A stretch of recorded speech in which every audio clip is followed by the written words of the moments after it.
Welcome to the John Freakin' Muir Pod. Lace up those boots and sling on the pack for a romp through trails, short and long. With your host and Renaissance man, Doc. It's time to embrace the suck.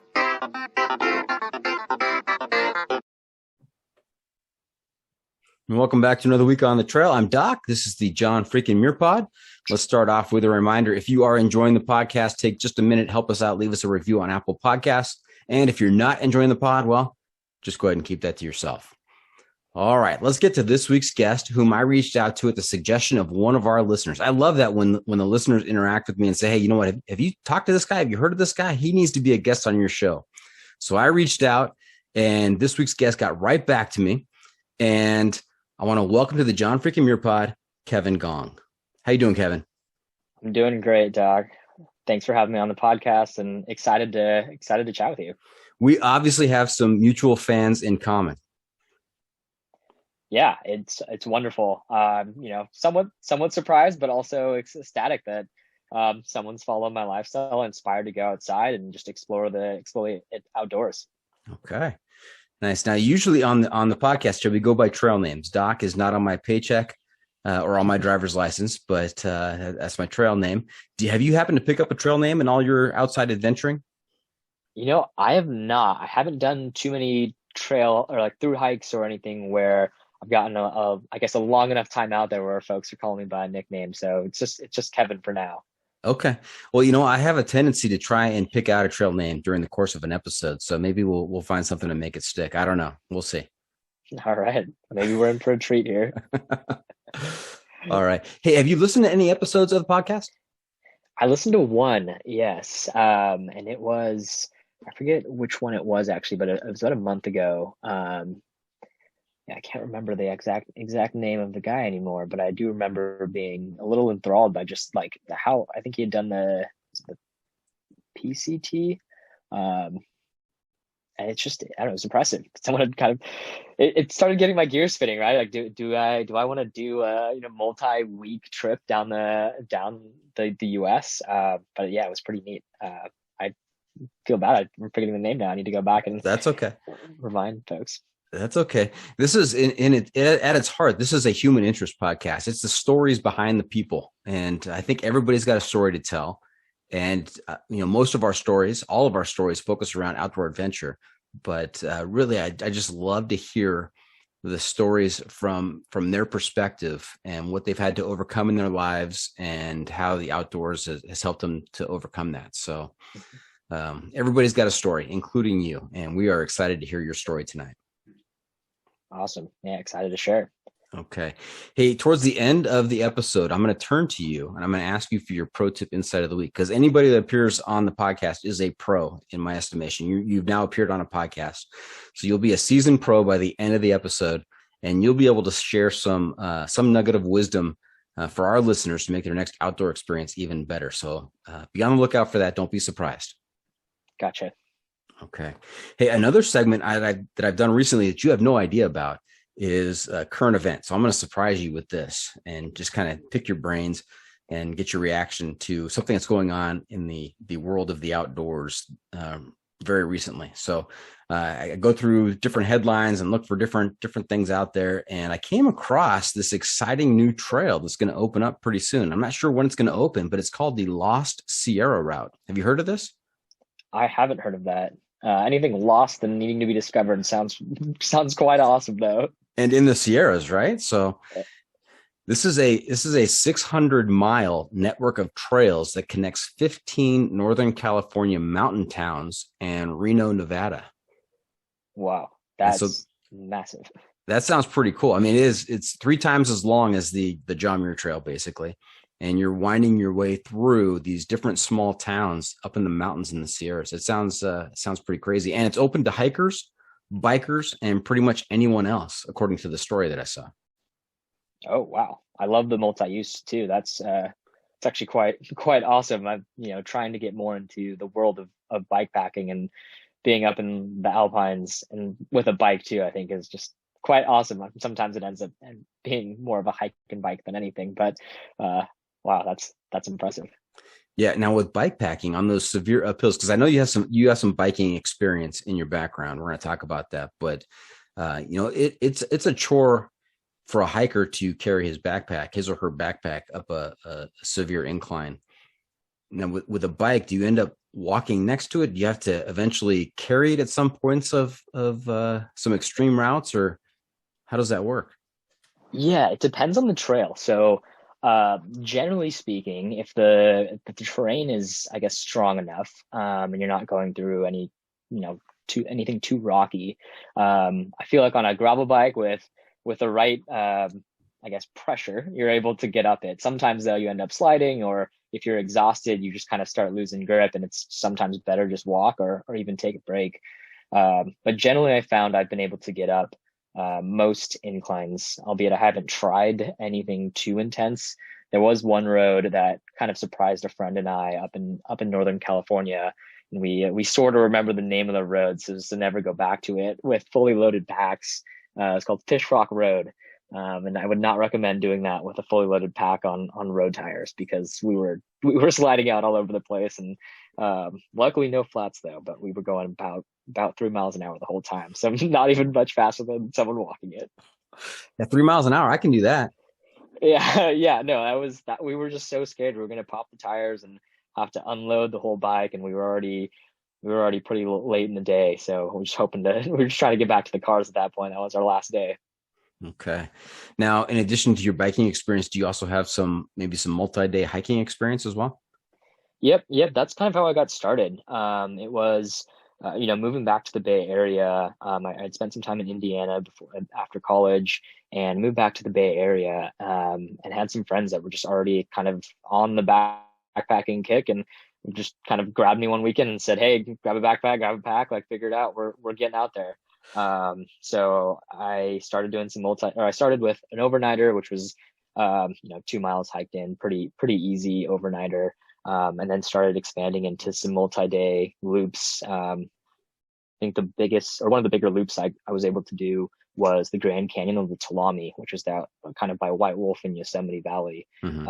And that was 3 nights, that we had spent the first night backpacker camp, and then kind of descended into the valley and did another night chasing waterfalls, if you will, all the way up out of the valley into Yosemite Valley, Tuolumne Meadows area. That was an awesome trip. Okay. And we're going to talk about some of your experiences here in just a little bit, but I wanted to ask just to inform our next segment, which is the must bring gear review, sponsored by the ultralight backpacking gear company, Outdoor Vitals. And so here's how it works.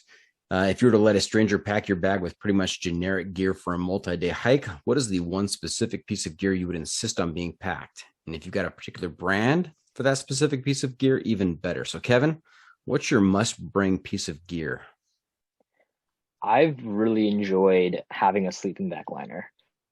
I have found it's a game changer with regards to warmth. And I also think it probably preserves the life of the bag. I haven't gotten to a point where I've needed to replace any bags yet, but the liner has been amazing, and it's relatively lightweight. I've got a silk one from, I think, Sea to Summit is the brand. Mm-hmm. And yeah, it's been a game changer. I was recently camping in Yosemite in the snow and was actually shedding layers in this little liner. I was also in a little tent with another body, so I was a little warm, I guess, but was shedding layers, and this liner really held up its weight. So really appreciate the folks over at Sea to Summit for making that. Yeah, sleeping bag liners, you can get them in varying degrees of assistance, I guess you would call it. I mean, it could add an additional 10 degrees, 15 degrees, 20 degrees, depending on the composition of the sleeping bag liner. So you could have maybe a summer bag, and you're going out in the fall, and if you take a liner, that could possibly help you in that area. And it also, like you said, it keeps the bag clean and preserves the lifetime of the bag. So yeah.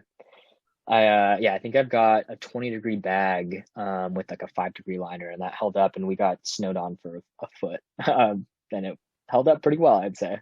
Okay. Fantastic. Hey, I've got another segment relating to gear. Helps us talk about some gear and your reasoning behind your gear. And I call this segment the hiking pole. and it's not P-O-L-E, it's P-O-L-L. So a little clever Awesome. play on words there. And this is going to help me determine where you fall on the craziness scale. All right. All right. Okay. So I'm going to give you a score at the end of this. I've got 6 questions for you. Sounds good. Yeah. Okay. We'll start off easy. Trekking poles or no trekking poles? I go trekking poles.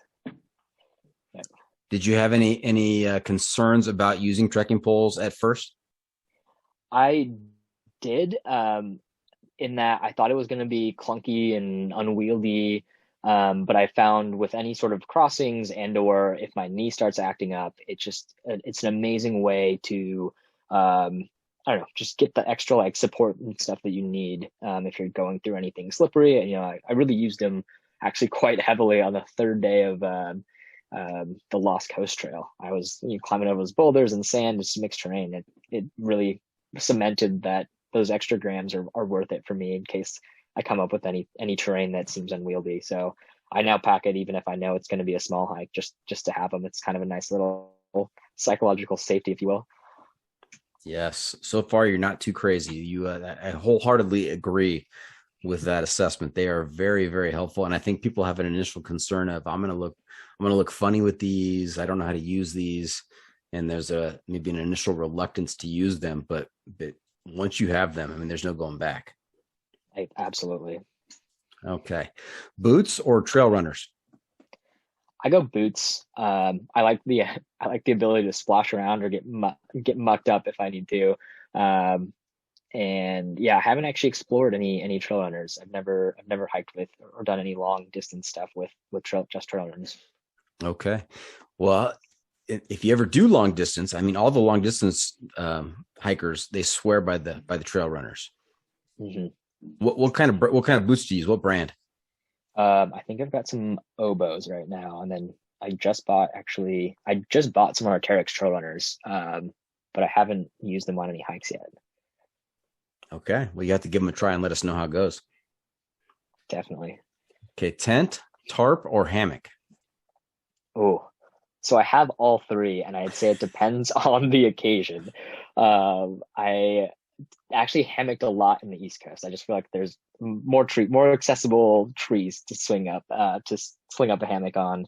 I would tarp if it's bikepacking. I found that's pretty easy to do, and I've actually used my bike as part of the teepee, and then just blue tarped it, and now I've got a little teepee set up. And then tent for most everything else. Okay. What percentage would you assign to each one of those in terms of how often you use them? Ooh, I think probably mostly tent. I'm mostly in, camping or, I think I'm mostly camping in hiking and backpacking. The trail, or bike packing is still, I guess, becoming a bigger hobby. So I'm starting to use the tent or the tarp a little bit more. But I've actually packed with some panniers, and I've used the tent before as well. But I think I'm going to change that setup soon. So I'd say 80% tent, if 70% tent, and then 20-ish% tarp. The hammock was only for a few times when I was out on the East Coast and camping. Got it. Now the tarp, do you use it exclusively with the bike as part of a kind of a single type of pitch with the bike involved, or do you experiment with different pitches with the tarp? I haven't experimented too much with the tarp. It's mostly just like, let's see, I tie off both sides. Maybe it's like an A-frame, I guess, except instead of a string in the middle, I use just the bike. It's not much room, but I just slide right underneath and hope it doesn't rain. But it's enough coverage where I'm generally protected. But there was one, actually, my first bikepacking trip was a little bit of a stealth camping, and definitely thought I heard some animals coming up on me in the middle of the night. So I kind of slept with my knife next to my face, just trying to be prepared, and whipped it out, flashed the headlight on, and thought I heard some sort of cat or something. Couldn't figure out what it was in the morning, but I definitely wished I'd packed a tent in that trip moment. Because that thick tent wall is going to protect you from that mountain lion or the bear. It's yeah. Exactly. The super, super thick, like 2 millimeter tent wall would have protected me. Yeah. Yeah, it sounds kind of cramped with the bike there, serving as the structure for the A-frame. And I realize that you probably don't carry hiking poles, trekking poles when you're bike packing. But if you ever do take the tarp out when you're backpacking, you can use your trekking poles to set up a variety of different types of pitches with the tarp. So Awesome. Yeah, I'll have to take note of that. I know I've definitely played around the structures. I just enjoy playing with guy lines at rope. If you ever got time to kill it, kind of taking the pack off and just kind of messing around for lunch. I've definitely played around with random guy line structures, but yeah, I haven't formally set anything up and slept under it outside of using my bike. okay. Now, how about a sleeping bag or a quilt?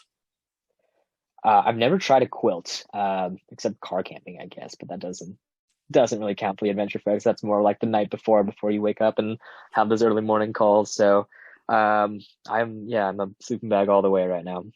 Okay, a mummy bag or Yeah, mummy bag. mummy bag? Okay.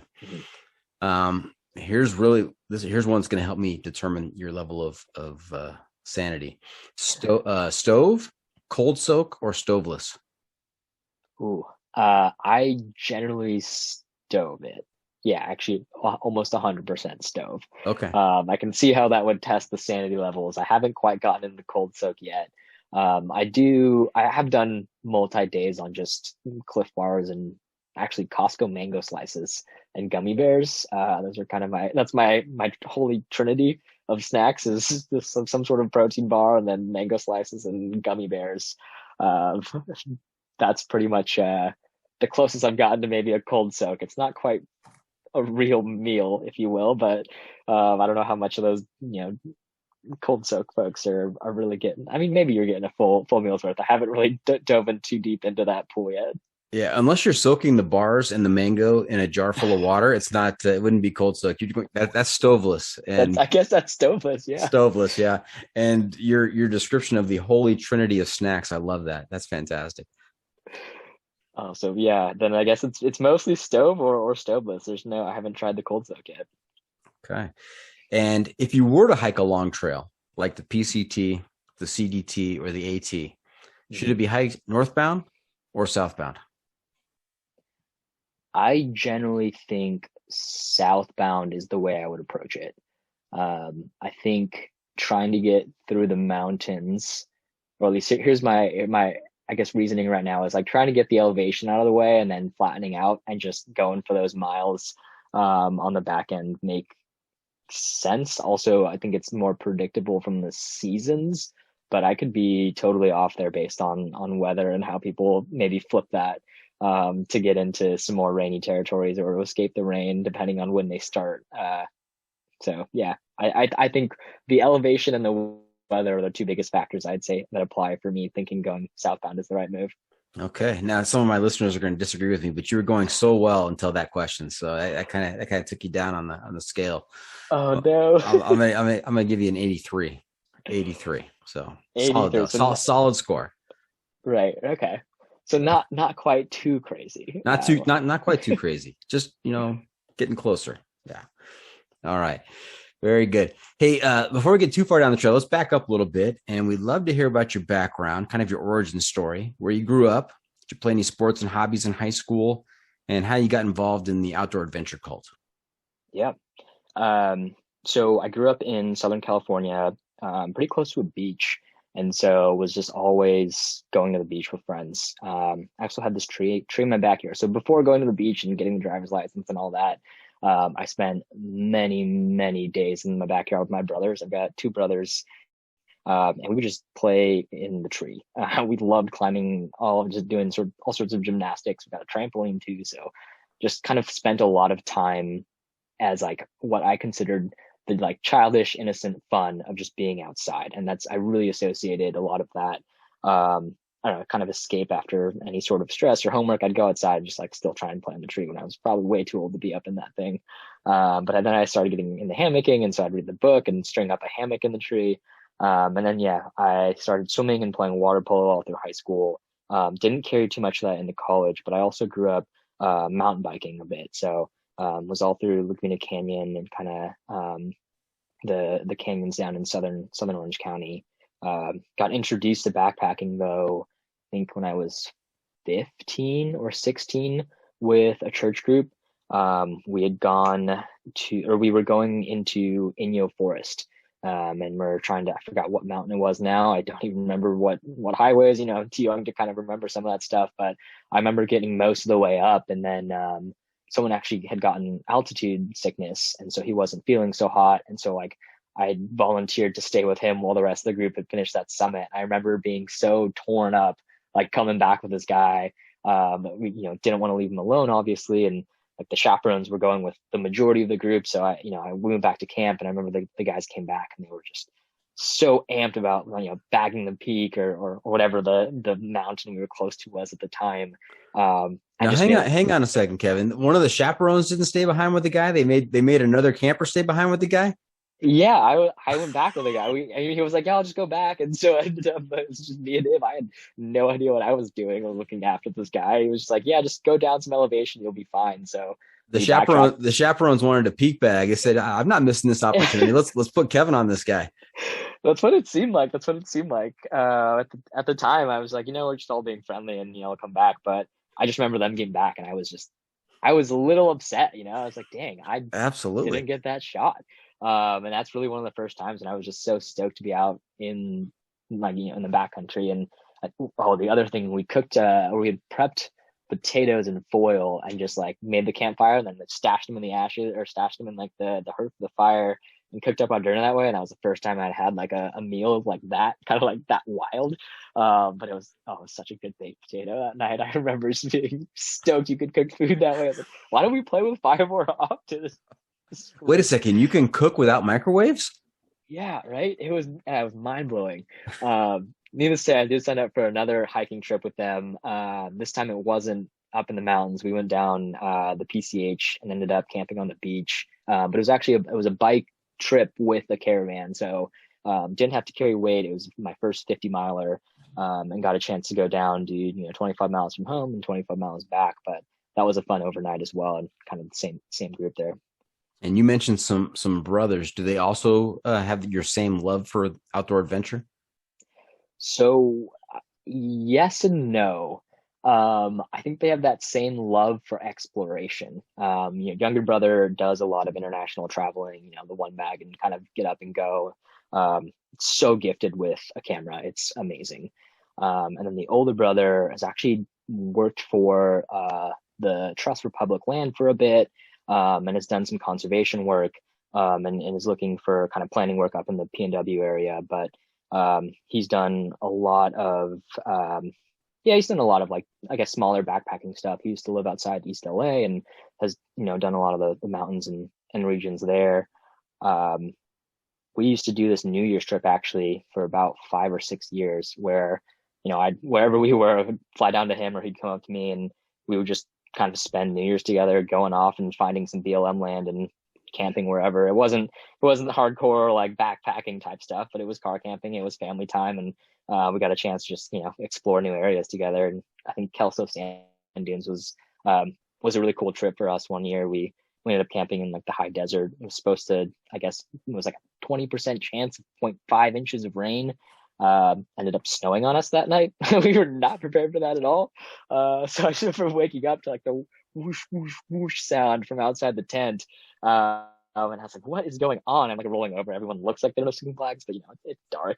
And so I get outside and expecting to like have to fight something off, and it's my brother with a broom sweeping the snow off. And woke up, it was like 3 or 4 in the morning, and we just tried to like pack up the camp a bit, make it snowproofed, and then just stayed up and watched the sunrise. It's kind of a nice little memory I have with my brother camping. Yeah, BLM land, Bureau of Land Management. With many of the trails, especially in California, many of the trails you need permits, and you got to sign up 6 months in advance and try and get on there right at the right time online to get that permit and get your reservation so you can hike during a certain time of the year. But with BLM, there is not a permit process. It's open to the public. You can camp wherever you want, right?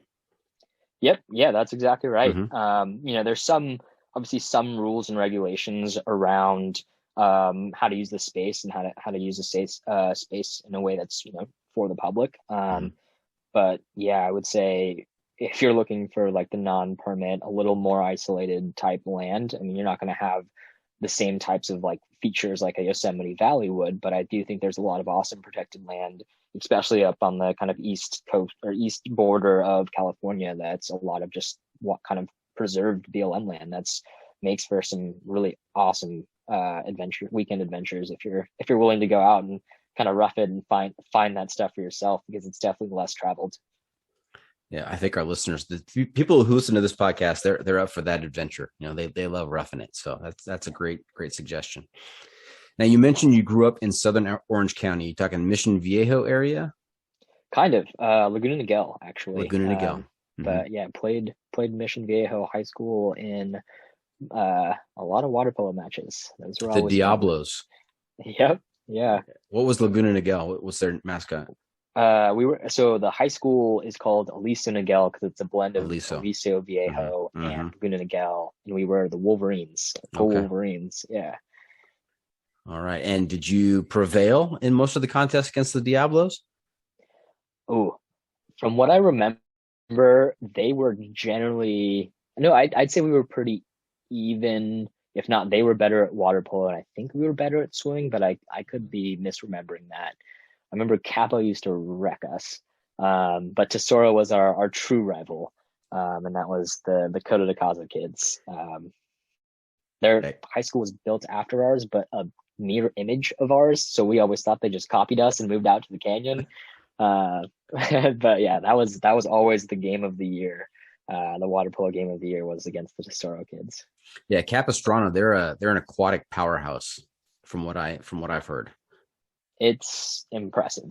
I don't know what's in their water 40 minutes up the coast, but something's different, and it's impressive.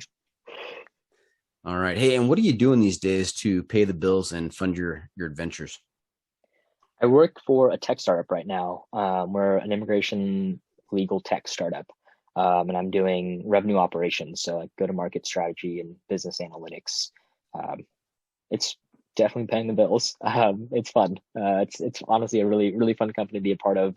Pretty early stage startup. We're around 30 people, so get to wear a number of hats, which keeps me definitely intellectually stimulated. With every day is something different, right? Whether it's sales operations or sales strategy, or starting to play with more on the marketing and demand gen side. It's it's kind of an interesting little niche to then, I think at times forces my hand to say, okay, I need to unplug for a bit and go on some bigger adventures and just forget about my laptop for a bit.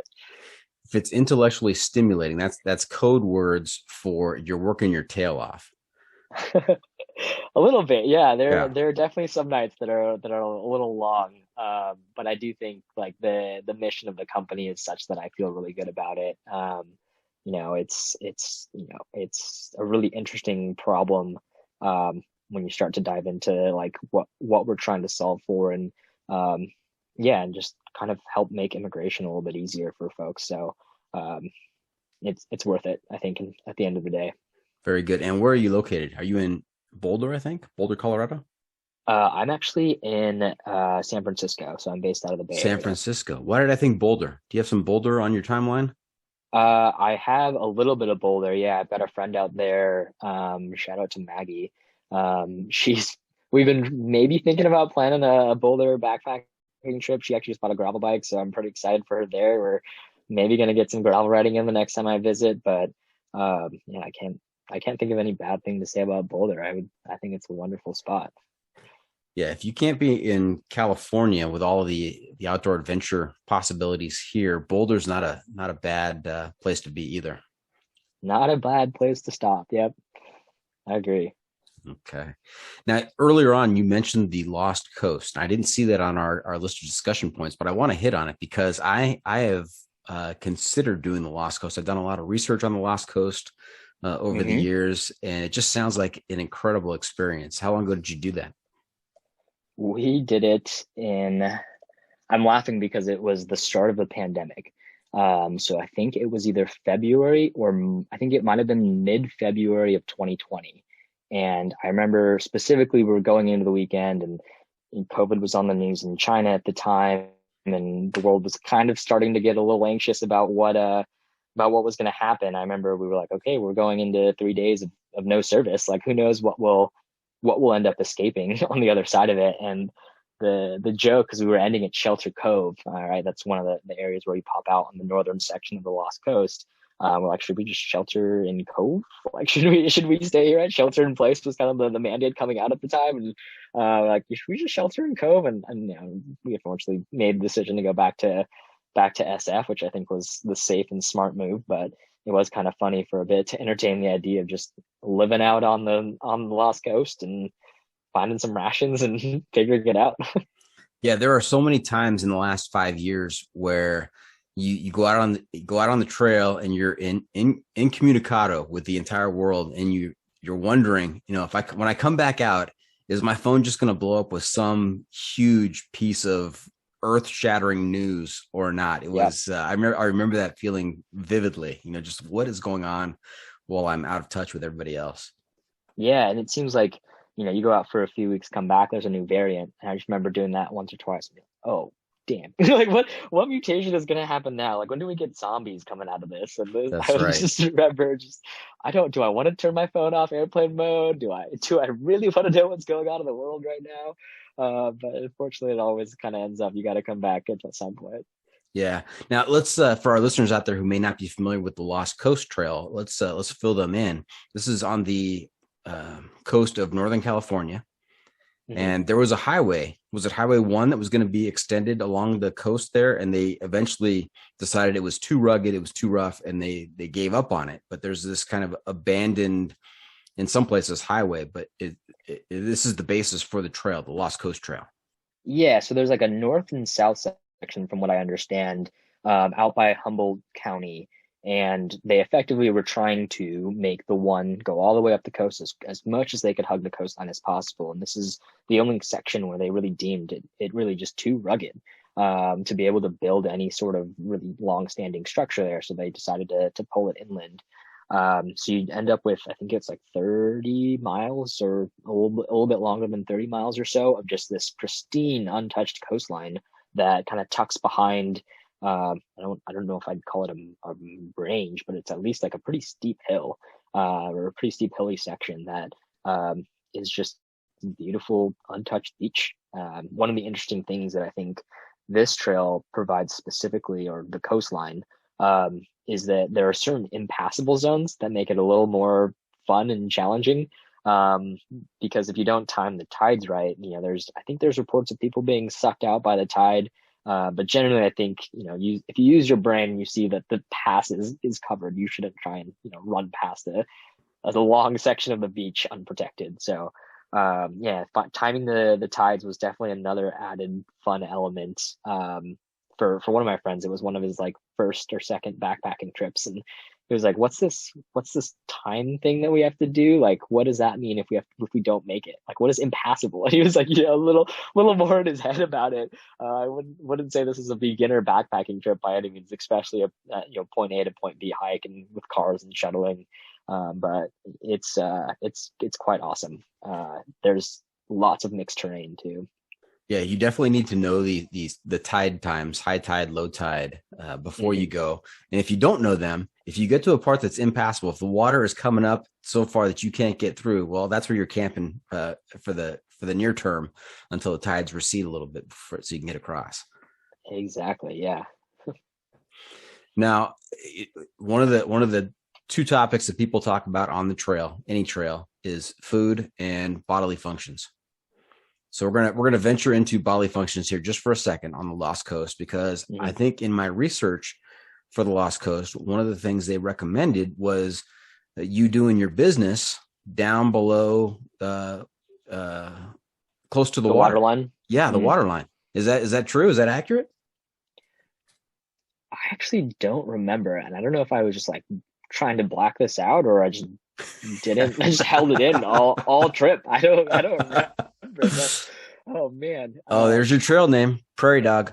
Yeah. Oof. Yeah, that's I guess a good one. Yeah, I think we did end up bringing like those little poop shovels and things, but I can't remember sneaking away and using it over the 2 days. Yeah, I it think seems. there's I was gonna there say was it seems counterintuitive to me that they would want you to poop at the water line. It Mhm. like goes against everything that I've ever heard about going to the beach or staying away from a water source when you're doing your business. But Right. I remember reading that in the guidance for the Lost Coast Trail. Yeah, I guess if it's like, it's not contaminating the water source such that the ocean won't backflow up into the streams. You're talking about the mecca of all water sources at that point. And I mean, there's probably worse stuff in that ocean that's coming up and down, as long as it's not, I guess, rolling back onto shore, and you're burying it a bit in low Well, yeah, tide. you gotta dig a hole. Got to dig a hole right at the water Yeah. line and do your business. Which also, there's not a lot of trees to hide behind when you're doing that, so that you're pretty exposed. There's not a lot of sneaky places to hide on that trail. Like it was a straight shot beach line pretty much most of the way, which was awesome because you can't really get lost per se. If you lose the group, you just keep the ocean on the right and follow the coastline. So I felt good about bringing my friend on there because, like, dude, there's no way you get lost. You just walk along the water. But yeah, there's not much privacy unless you can find one of the bluffs and find one of the like foot trails that'll sneak you up. I think we camped one of the nights up on a bluff, and it was that was quite scenic. Waking up, looking at the ocean, and just actually we had thought it was going to rain that day, so we were prepared for full rain all Saturday. And luckily the forecast was wrong and it rained overnight. So we woke up with like that fresh, nice rain, like, I don't know what the clouds are, like the really kind of fluffy cumulus that had just blown over past the rain, clear blue skies after expecting us to like wake up in this like stormy weather. And yeah, we're just pleasantly surprised to see just this perfect crystal Pacific Ocean and blue skies. And we woke up and, no clouds on the horizon. So that was definitely a highlight of the morning, and it ended up just being an epic day. Yeah, beach camping is pretty epic in itself. I know that I've done the Trans Catalina Trail a couple times, and Parsons Landing. It's on the beach, and that was one of my favorite nights of hiking, just because of the ocean waves and seeing the mainland from Parsons Beach, the lights in Long Beach and San Pedro. Ranks right up there with one of my top campsites ever. So Yeah. I haven't actually camped on Catalina, but that's on the list for me. But yeah, falling asleep to the waves is such, or just running water in general. If you get a chance to camp somewhat close to those streams or rivers you're next to, I think those are just such pleasant ways to fall asleep. Yep. All right. Hey, we're going to take a quick break. When we come back, we're going to hear some more hiking stories and get into some biking stories as well. You've got some extensive biking experience we want to hear about. So stay tuned for that. We'll be right back.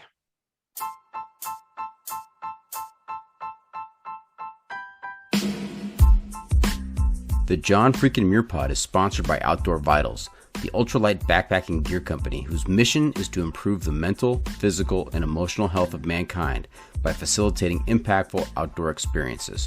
Outdoor Vitals creates innovative technical products with confidence-inspiring education that empower outdoor ultralight adventurers. Their focus on performance enables you to live ultralight with gear you can actually be confident with. Whether you're looking for an ultralight sleep system, shelter, or pack, or if you're looking for top quality apparel for the trail, you can find it at Outdoor Vitals. Do yourself a favor. Live ultra light.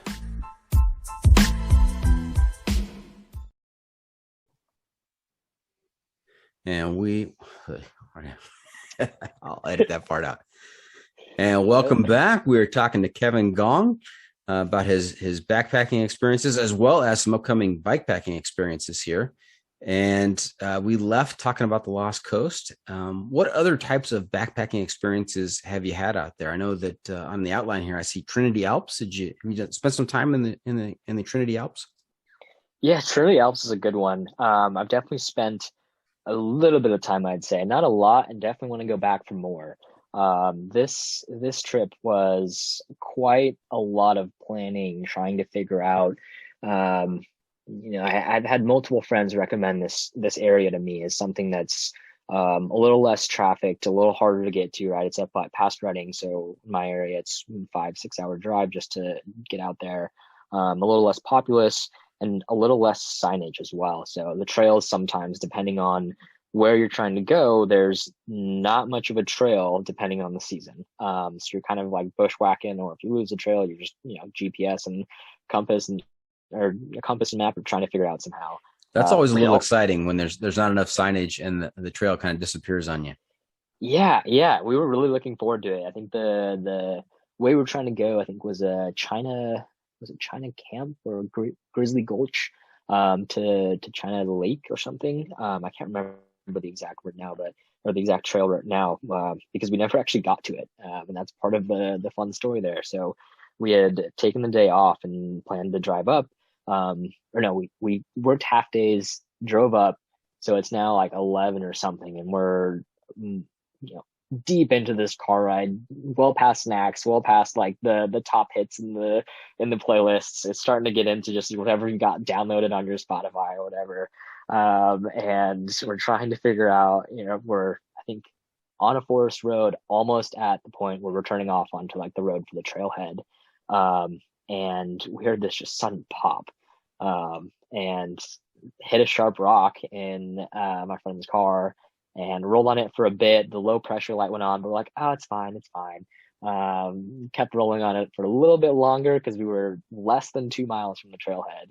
And we're like, no, we should look, because we're on this single lane fire road, middle of the night now, and we haven't seen a car in hours. And we're just out there. So we're like, okay, this doesn't feel right. Like everyone was kind of looking at each other, like seeing how comfortable it was, because we had just driven so far already to go on this epic adventure for the weekend. But no, unfortunately, flat tire. So everyone was looking around. Who's changed the tire before? Anyone? No one. Like none of us had changed the tire. I had kind of knew how to do it. So, change out the alternating lug nuts and take the wheel off. We luckily had the spare in the back, but now we're on a donut. We're on a forest road, which isn't well groomed to begin with, up in Trinity Alps. But we're a mile away from this trailhead. So we're like, well, like, what's the risk? What's the pros, cons? Talked it out over our tire fire is what we called it. We had put the tire, the flat one, in the middle, and just set up our chairs around it as if it was a fire in the middle of this forest road, because we had nowhere else to go. Had put the donut on, and we're just gonna sleep here and figure it out in the morning. And so we came to the realization, though, that we should probably turn back, which then meant 2 nights worth of food and shenanigans could be consumed in one night. And so we just, got to town on the beers and whiskey and ate all the camping food we wanted and snacked, and then, kind of just hung out, went to bed, woke up in the morning, drove really, really slowly on that donut on the way out, saw no other cars. Yeah, we had to retreat quite a bit, but we ended up going on a different hike in the area to some lakes. So kind of salvaged the day, found another alpine lake to swim in, which ended up being a really cool hike, but definitely want to go back to Trinity Alps to find that trail again. So you were a mile away from the trailhead and you guys decided to turn around and drive back? We had to drive. You'd have to drive back anyway, right? I mean, if you go 1 mile further, do the hike, and you come out, you have to drive back anyway, right? Yeah, we had to drive back anyway, but the tire was what we were most concerned about, because we eventually had to get home, and we knew that donut would not take us home. Nor did we know any mechanics in the area. We didn't have service, and so we were just like, let's just get on a road and pick a direction. I think it's like 50 miles is like not the warranty limit, but like what they advise. So we're like, we don't even know within 50 miles what we're gonna find. And we would have rather figured that out on Saturday than having to do it Sunday or Monday, because it was a pretty long trek that we were planning. I think we were planning for a Monday return, and we're just not willing to risk it at that point. So ended up on the donut. And that was a fun experience. And we'd all have like, was this tire hold up? Like no one's changed the tire. They were all blind faith in me, and luckily I think I figured it out just fine. So we got out of there. And the mechanic, actually, I wish I had the mechanic shop, because they changed it, patched the tire for us, didn't charge us anything, and said, you're welcome. Like, just go have on your day, like be on your way. It's no charge to us at all. Like, enjoy. Oh man, too bad we can't recognize them here on the pod.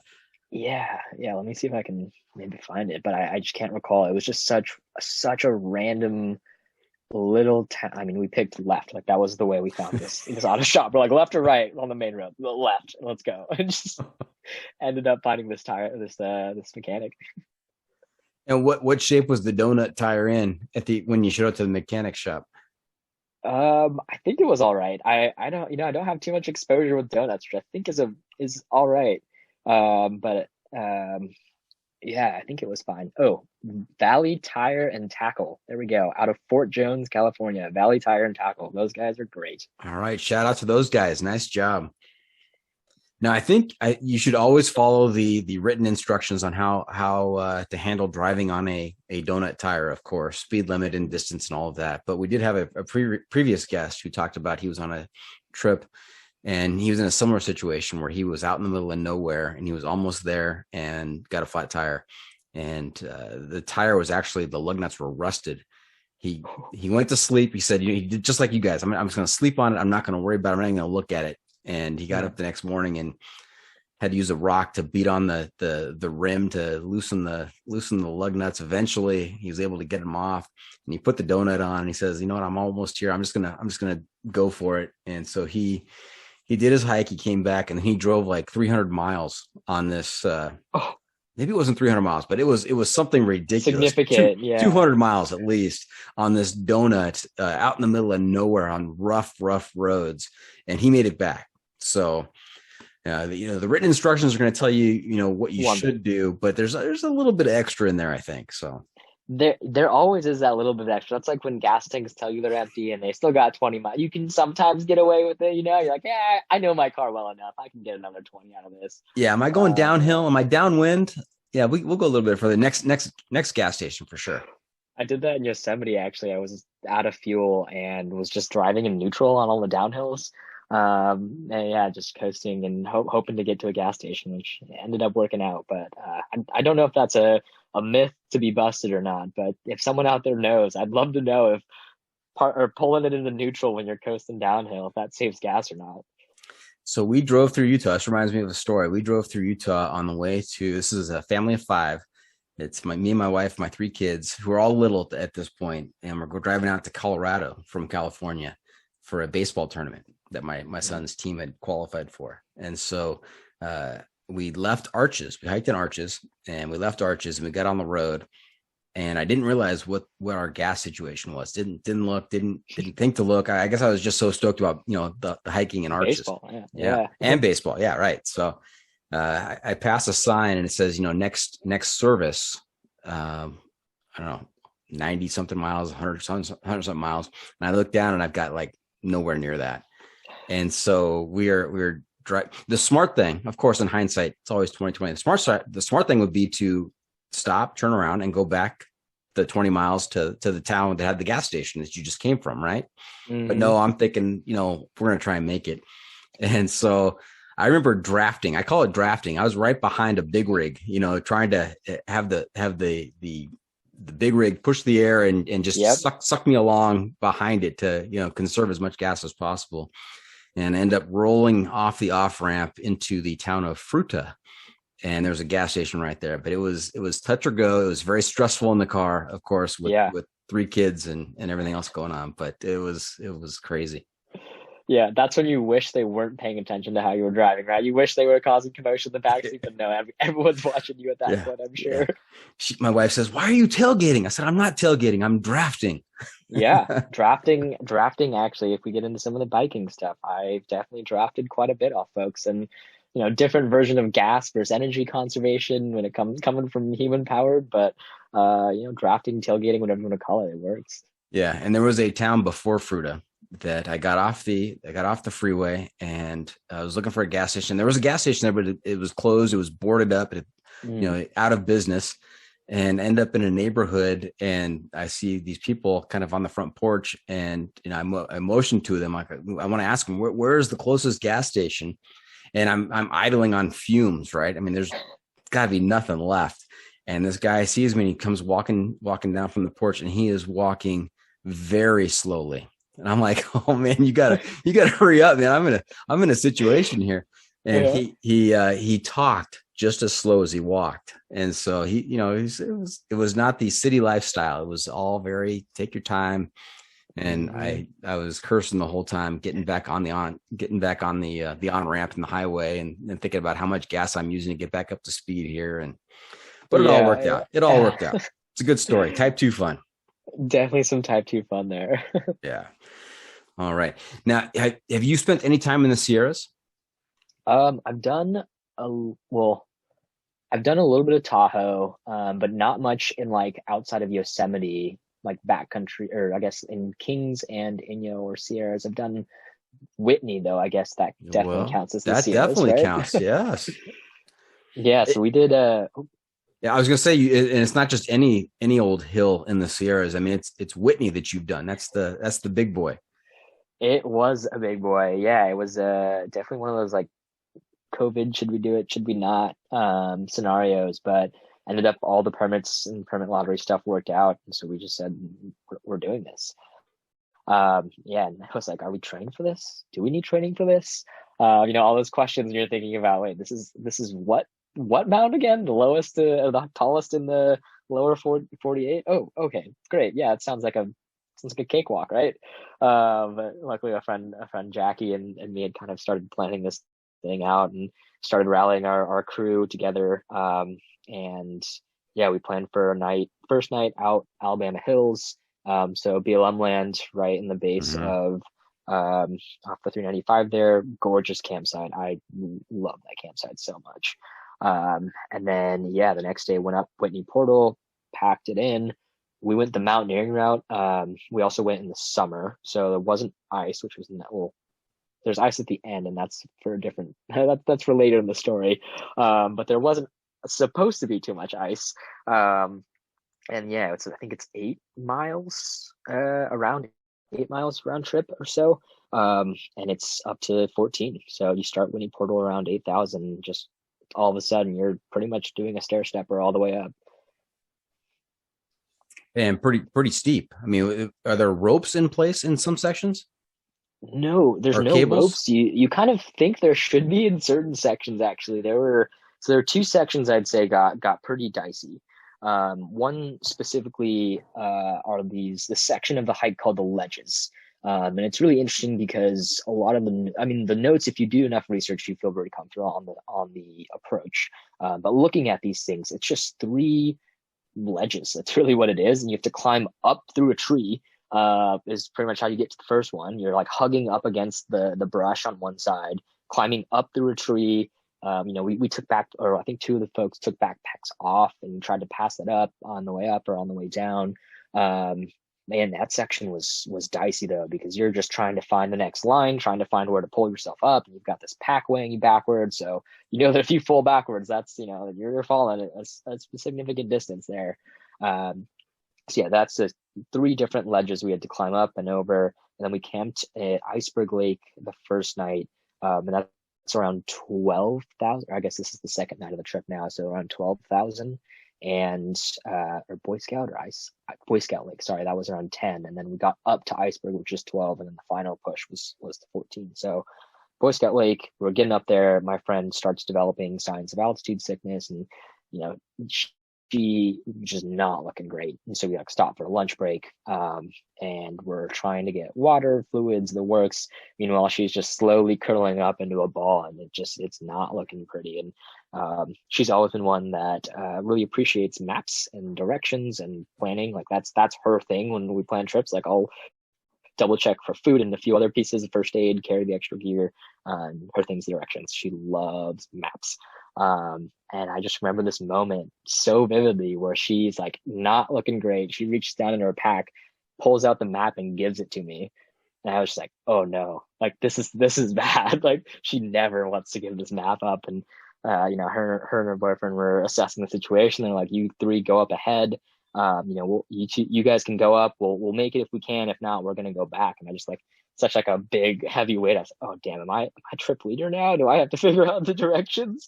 And yeah, that was a big thing. We got up to Boy Scout. We got for a nice little cold soak. Ended up eating dinner in probably one of the most epic views of, I think one of the most epic views I've ever seen, with Whitney in the background, some of the spires. the lake right in front of us, and then looking behind, it's just this massive granite valley right over Death Valley. So it was just such a cool view. And they made it up for dinner, which was awesome. She started feeling better, got acclimated, and so we had dinner together. And someone had made massive stone like Adirondack chairs. I don't know if I'm pronouncing that right, but had made those like reclining chairs out of like it felt like 6-foot slabs of just massive granite pieces they had stacked all perfectly. And so we just sat around this little ring, eating dinner and shooting the shit. And it's probably ancient aliens probably did that. Yeah. Oh yeah, right. Building crop circles and things. Definitely the most scenic place I've ever had to do my business too. Just crawling up into the rocks, doing a little wag bag and bringing it back. That was an interesting experience with the wag bags. That is the thing about hiking in the Sierras. I mean, you have no better bathroom views than when you're in the Sierras. They're epic. It was epic. Yeah, I'll have to. I'll see if we can share a photo after this with that view too. I just remember being just so awestruck. I was like, I don't need I almost was like, I don't want to be on my phone at all, but I was like, but I do need a photo of this. I do need one photo of this. And you knew that when she handed you the map that she was in bad shape, because that ordinarily would never happen. Yeah. Her passing the map is a big deal. Like this is almost I don't want to call it a tick, but it's like whenever we're stopping for water or snacks, it's like, let's pull out the map and just like assess it. And I love it. It's so cool. Definitely rely on her a lot for navigation if we ever need it. But it is awesome that she has this really cool collection of maps that she's starting to build up of all the places she's been. And, luckily fortunate enough to have a solid hiking partner where I can just trust that's what she's bringing to the table all the time. It's just, we'll never get lost, which is great. But yeah, so the last day we're getting up to Iceberg Lake. We've 5:30 a.m. start, I think 4:30 start. Wake up, do a quick breakfast, leave the packs in my tent, open the tent up for all the marmots, unzip everything, right? That's like kind of what they tell you is they're going to go through your pack, whether they eat through it or you just leave it open for them, you pick. So we like unzipped everything, packs and tape packs, helmets, spikes, and started climbing up. And we're getting up to the section that is right above Iceberg where it climbs into this really steep ravine. I think it's called the final 400 or so. And what normally in the winter is iced over where you can just kind of hike your way up it with crampons, it's just this massive scree field. And so you're just really trying to slug along. And two of my friends were not super comfortable bouldering. So they were already just like a little iffy being up there. And then the other two from the day before, the girl again started getting that altitude, kind of lightheaded. She's like, I don't want to approach this. I'm not feeling well or not feeling strong, which I think was the smart move at the time. And so slowly our numbers are dwindling as we're getting closer to the summit. And I'm starting to make interesting decisions where I'm like, do we keep going? Do we not? Like, you're starting to question this because like Trinity again, we're so close to an awesome adventure, but it's right out of our reach. And so, we were still early enough on the approach. 4 of the 5 were gone. And we get to this passover point. I forgot what the actual, there's a technical name for it. It's like the nose or something that you like have to pass through, or like the wedge maybe. And then you start climbing onto the backside and up and around to the actual peak. And so we get to that point, and it's a technical scramble. I think it was a class 3, class 4 scramble. And my friend's just like, dude, I'm out. Like I don't feel good about this. I'm gonna start down climbing. And I was like, okay, well, like what's the time now? How long do I think I need to get up there and back? Do I go alone? And end up making the decision that I feel strong enough. I've got everything I need. And I can figure it out. And we had seen a few people coming up and down, so I knew I wasn't totally remote. So I made the call to just kind of push on. And I'm starting to climb up this scree field, and I'm just jumping big rock to big rock because it's, with the hiking boots on, I'm getting all sorts of rocks all in my shoes at this point. And I'm just jumping up, sliding down. So it's total definition of 2 steps forward, 1 step back, because I am sliding back down. And I start trying to, in my mind, play Frogger, where I'm just trying to find the biggest stone that I can, jump on that, and hope I don't slide. And I'm just kind of froggering my way up to the top of this mountain. I get to the back section and it's still iced over. And there were definitely I didn't think at this point, which I should have taken more time to assess the approach. But I was like, I need to get up there. I feel good about where I'm at bouldering wise. I boulder on the side as well, and kind of doing 4s and 5s, nothing like crazy, like, that it's not, I guess it's not very, very strong and technical, but it's mid-range where, it's not a 5.13. You got this. Yeah. It's not any crazy boulder problems. So I'm getting up there and I realize that I am way too far left on a certain section and I need to cross all the way. I need to traverse effectively across to get up to where other folks were jumping up. I kind of was trying to read for the rocks that would make an easy approach. And I just started traversing and using this undercling of a rock that's hanging out there with like an icy slope on the bottom. And that's, something I definitely don't tell my mom, where I'm like, oh yeah, just underclinging across this ledge, get up to the top, run up. And it's like, run up, find the sign, grab a quick photo of the sign, just as like proof I made it. I'm already 30 or 20 minutes past like my turnaround time. But I like asked the guy, he's like, dude, it's blue skies. You're already here. Like, you should just do it. So I'm now like hustling back. I like find the section that I was supposed to climb up down. So down climbing was a lot easier.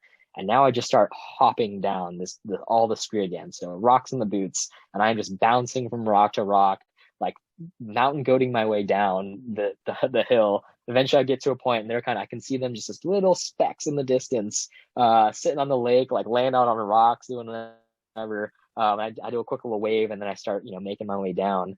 And that was the beginning of the descent. But I got a like very, very small moment of just like, yes, I made it up on top of that mountain before running back down. And so everyone was stoked, like that at least one of our group had made it up there. But then, once we got down, we actually had to drive back to San Francisco that night. So we got a very long day and got back, I think, after putting what effectively was like a 23-hour day in. Got back at like 4 a.m. into the bay. And my other friends actually pulled something even crazier where they were driving up to Hood River to go kite surfing. And so they were driving up and they had to go through like the Oregon fires and things that got gnarly for them. Like they got in the morning. But that was quite a fun adventure for the Sierras. Definitely the highest, or most elated I've ever felt kind of standing up on top of the mountain there. Right. That's just a day trip, 23 hours. That's a day trip. That's quite an adventure for one day. Fantastic. Yeah, that was I guess you'd call it a day trip there. But yeah, no marmots chewed through our bags either, so that was also nice. But we had to go back, pack up the tent. Like there was still so much we had to do descending that was just like, I was like, I wish I had my hiking poles and just trying to power along down descending, right? Well, Kevin, don't let your mom listen to this episode. Yeah, I've been a little nervous. I've told her most of that story. I don't think she knows about the traversing part, but I generally bleep that part out to like to most folks. It's one of those questionable decisions in hiking. Okay, now you don't only have hiking experience, as we talked about. You also have some biking experience, and you've biked most of the Oregon coast, and you've also biked from San Francisco to Santa Monica, which is down. For those folks who don't know, that's down by LA. So, yep. Tell us about some of those experiences, and what is your bikepacking gear? How is that different from your backpacking gear? Yeah, it's somewhat of a crossover, somewhat different. Bikepacking and bike touring is a lot of dry bags and straps. Instead of having just like one vessel, you're really trying to just smash everything into as many little pockets and things you can. I think it's probably similar to the thru hikes if you're doing an extended time where day 2 you're like, do I really need this spaghetti that I packed? Nah, ditch. Do I really need this? Nah. And so you're kind of like this or that and playing with weight at that point, because you just don't want to keep packing it back and forth. So yeah, I'd say from a gear perspective, I've only used panniers actually, which have held up pretty well. I haven't done any like more intense gravel on my bikepacking. It's mostly, or I guess more so, been bike touring for those 2 trips, and then the gravel road, Fish Rock Road, which shall not be named. That was, I guess, the closest I got to some rough gravel on 28 slick road tires, which was not the right move. But yeah, generally I'd say beef your tires. You've got two Ortlieb panniers that are waterproofed. And then you have around like 40 liters or so to pack, or I guess 60 liters, including a dry bag that I strap to the front of my handlebars, double bottle cage, mini or half frame bag for the frame, and then the two panniers that I just stuff everything else that I can. I generally try and pack one with like clothes, like sleeping gear, the works, the other with bike mechanic, food, I guess the tent goes in there as well. So kind of a blend of like where I put my sleeping system, but I try and do like one as a camp bag and the other as like my day bag or anything else I need as a quick grab, lights, that sort of thing. Right. Now, when you were biking from San Francisco to Los Angeles, where does one camp when you're in the middle of a bike trip like that? It took a decent amount of research, and if anyone actually wants, like, hit me up on Instagram after. I'm happy to share what I made. California isn't as friendly as Oregon when it comes to, I guess, hike and bike type campsites and walk up campsites. So it's a little bit harder to plan for it, but I tried to use state land everywhere I could. I only got a hotel one night because I think it was like 35-mile-an-hour gusts. My gear was still wet from 2 nights before. And I just met some friends along the way that were credit card touring. So they offered, and I was like, that sounds great. I could use a hot shower. It's been 4 days on the road. And I hadn't really gotten a proper shower besides the wipes. So that was a fun, trip to plan, in that you kind of had to plan your segments very intentionally. My first segment was a little ambitious. I did 87 miles down to Santa Cruz. The next day was another 80 down to Big Sur. Then I did Big Sur the next day, and that's the day it rained on me, which was wild to do Big Sur in the elevation I was totally unprepared for. I was using Google Maps, which another fellow backpacker or bike tour laughed at me, literally laughed out loud. Was like, oh no. I was like, no. But I told him what my plan was for the day. Cause I was trying to get another 60 in that day over, I think it was like 6,000 or 7,000 feet of elevation, which was a haul of a day in the rain. So I camped outside Cambria, which was in San Luis Obispo area. Mm-hmm. Then outside of Goleta and Santa Barbara. And then there's a few parks outside of LA. And so I think it was Point Magoo or maybe something Harrison Park, which was kind of a cool little park. I didn't know that one existed right outside of LA, but it was that was actually one of my favorite campsites outside of Goleta, which I saw dolphins playing in the waves during sunset. So it's pretty hard to beat that. You can't beat that. Yeah, that one was, and it was just like, the perfect Santa Barbara pink and blue skies. I mean, it was amazing. But those trips it's hard to plan, I think, because the parks websites also don't do a great job at labeling the hike or bike walk up campsites. But they're like $5. It's like a total secret that I'm letting out right now. It's so cheap to camp that way. And a great way to explore your local roads as well. Like, you can stay relatively local, still get an epic adventure in, and do it for pretty cheap. And I mean, one of the guys, or two of the guys that I found that were doing it, they were, or one guy had panniers, the other guy was using a backpack, and he, wasn't the best. I don't think I wouldn't recommend that, but it's doable. That might be one of the insanity scale questions for you. If you're bikepacking, do you use a backpack or panniers? But I'll have to amend the list. That's a good point. That's a fair point. Yeah. But that was a good trip. It was 7 days. I told my dad I was coming home for Thanksgiving, and I biked home. So that was a fun surprise. And I was like, hey, like, what's up? Rolling in. He's like, can you pick me up from Santa Monica area? I'm on my bike. And he's like, just so flabbergasted that I was able to pull that off. I'm going to put you on the spot, Kevin. Do you prefer backpacking or bike touring? Ooh. There's a different sense of adventure that I feel like I get between the two, in that with touring, there's such a thrill in actually riding a bike and having the wind in your face and covering so much ground. And still, it can be quite a feat depending on the distance, I'd say, you're going. But backpacking, I mean, it's just you and your feet and like the gear you've got on your back. And it's incredibly I mean, they're both incredibly human powered, self-supported adventures. Um, but I think backpacking is more approachable, and you can get into some more interesting terrain, I'd say. Like I mean, you don't need trails or any sort of, like, you can just go and hike wherever your feet can take you and climb over boulders or, traverse icy ledges or wander down the beach. Like, it's really hard to do that all on a bike or all on the same bike, right? You can fat tire bike. There's Chris Picard, I think, is a big adventure photographer, and he's done Iceland a couple times over the snow. Like, that's definitely on the list. But I think, just given that, that's so hard.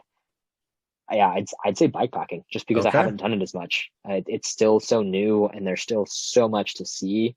I think the Dolomites are an area that are high on the list. And I mean, bikepacking or backpacking would be amazing in those Alps. But there's just so much to see. Yeah. Can you share a favorite memory from each experience? A backpacking favorite moment and a bikepacking or bike touring favorite moment? One that really stands out, if we haven't talked about it already. Yeah.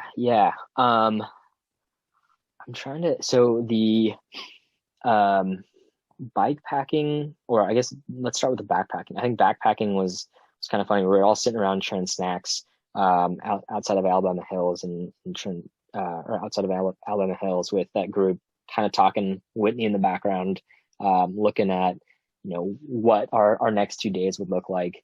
And this little desert mouse came up and started like trying to nip for food and was running back and forth. And we're like, where did this thing go? And we're now just like, obviously not trying to like feed it, believe no trace policy and whatnot. But it ended up taking a little nibble out of my friend's finger instead.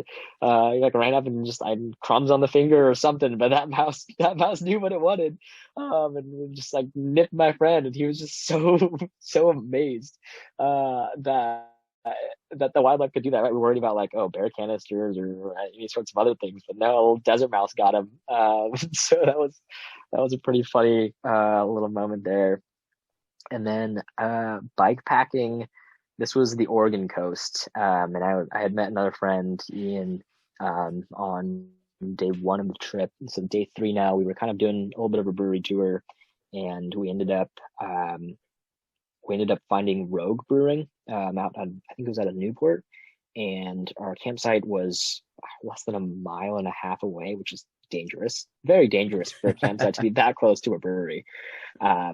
And so we roll in, and he tries to avoid this little sand pit in the way. It's like there's like a space between the gates you can just roll through. And so we roll through. He avoids the sand pit, rolls over some weeds, and then rolls into and we roll over to the brewery. And I'm like, dang, his tire is really sandy. Like, there's some weird stuff going on that tire. Get inside the brewery, get a flight, do some tastings, come back out. It was not sand. It was really, really thorny vegetation that he had rolled through, trying to avoid the sand. And so he was running a tubeless setup, which is just sealant.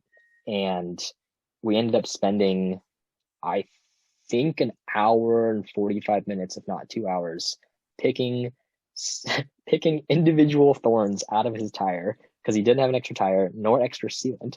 So if you're getting into bikepacking and using tubeless, please bring both of those extra things. But went inside, grabbed another 6-pack. And so we were like, all right, we're not doing the mileage we thought we were going to do that day. We're just going to sit down, hang out. And I had a credit card and he had tweezers. And we just flicked thorns out of the front and back tires for probably 2 hours sipping on beer. Oh, darn. More beer. Sorry. Right. Yeah. I mean, that led to a pretty great sunset, actually, because we were going to skip one of the campsites. I think it was like Cape Perpetua or something. And the drop in is off the highway and then into this lagoon. And I just remember we rolled into this lagoon, and the sunset just kind of had magically started forming through the forest. And we could see it as we were kind of biking through. But then when we hit the lagoon, it was just full force. And this heron comes from like the left side or the right side of your view and just swoops down onto the lake, while this person that's kayaking is kind of on there, like crystal clear waters, very still. and this heron just swoops super low and follows it all the way across the horizon and goes back up into the forest. And it was just such a treat. That was, I guess, how things work out sometimes. After thorns and beers, we just ended up seeing this really cool sunset and rolling into camp at dark. And nice little hack about Oregon parks is that a lot of them are bike friendly and a lot of them offer hot showers for free. So that was huge. Nice. It was really fun to get the hot shower after a day like that. Although we were pretty relaxed, I'd say, from the afternoon. Yeah, that's the way you described it. That sounds like a scene from a National Geographic documentary, right? In my head, I was narrating in the background. Yeah, I was hoping someone would narrate in the back. It was, oh man, that was. I think that's one of my highlights, though. Definitely of backpacking is just like how still the evening felt for those few moments. And we didn't even stop for that long, but just for those few moments, we were just standing there silent, just watching this whole scene like unfold. It was amazing. Fantastic. Hey, Kevin, you know where we are? I don't. Where are we? We are at that time of the episode where I turn to you and ask you for some trail wisdom, for your pro tip insight of the week. What bit of advice do you have for our listeners to make their next outdoor adventure even better? I think in terms of pro tips, what I've found is you can never hydrate too much. I know it's a super basic tip, but as someone who grew up kind of in the water playing water polo, swimming, I kind of just like took the thirst feeling for granted. It's kind of gross, but you swish and spit and you just keep on doing your sport, right? Whereas I think the dryland folks, if you will, the soccer players, football, whatever else, like you kind of feel thirsty, you got to go get some water. And so I didn't really actually develop a good habit of that until I think going through the Grand Canyon of Tuolumne, when I started realizing I was just getting so fatigued and I just wasn't drinking enough water. And so that was a huge thing for me, is actually stopping, taking the proper amount of water breaks. Same thing with cycling. You're just always expending energy. And so being hydrated will be a game changer, not only for just how long you can go in a day, but also for the next day and how quickly you recover. So that's, I know, super basic, but if you're going into the desert or going somewhere where you think there might be water sources, take the extra time to refill and get prepared. That is a solid pro tip, not basic at all. So thank you for that. So there you have it. That's it. This episode is just about in the books. Hope our listeners enjoyed our time with Kevin. I want to thank him for joining us this week. Kevin, how can our listeners keep up with you on social media, and where can they find updates on your latest adventures? I'm on Instagram mostly. I think that's the most posts I do on the adventure side. And that's Gong with 2 G's at the end.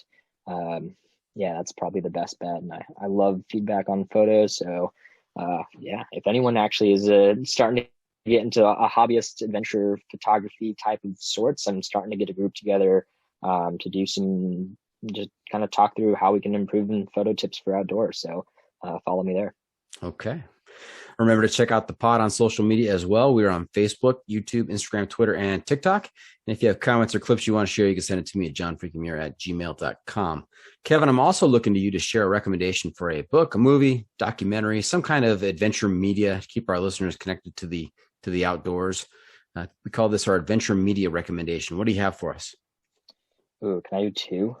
Absolutely. Two is better than the price of 1. Yeah. Valley Uprising was Yes. a climbing doc that I really loved. Mm-hmm. Kind of on the, I think I watched it around the same time that like Dawn Wall and Free Solo came out, but I was like, what's this one? Amazon's like, we got the algorithm for you. And they nailed me. It was amazing. So love that documentary.